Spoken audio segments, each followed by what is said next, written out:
Иако во последниот период се зголемија врнежите на дожд, сепак тие се задоцнети. Доколку се набере целиот тутун кој што сега се наоѓа на нивите, ќе има зголемување од само 5 до 10%.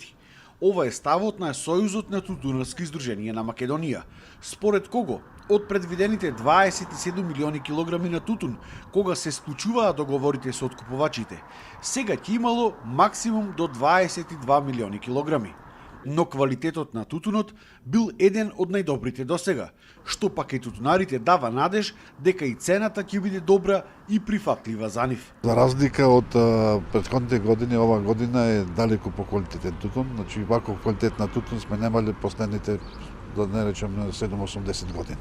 Се надевам дека ќе ја подобри тоа состојбата за околу сумата за пари што треба да ја добија кооперантите. Меѓутоа треба да биде и свесни самите откупувачи дека ова реколта е далеку поквалитетна и да смета дека тутунот ќе го плата повисоко него ланската цена. И тутунарите велат дека годинава тутунот е со одличен квалитет и дека последните дождови им ги зголемиле количините. Се надеваат на добра откупна цена.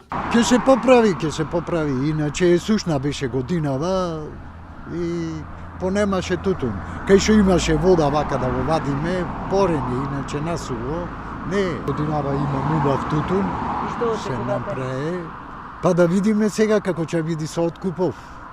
Треба да оплата годинава. Инаку годинава тутунарите бараа 510 денари за прва класа, а од откупувачите добија само 420 денари. Дали ќе има зголемување на цената со анекси на договорите, ќе се знае до крајот на оваа година.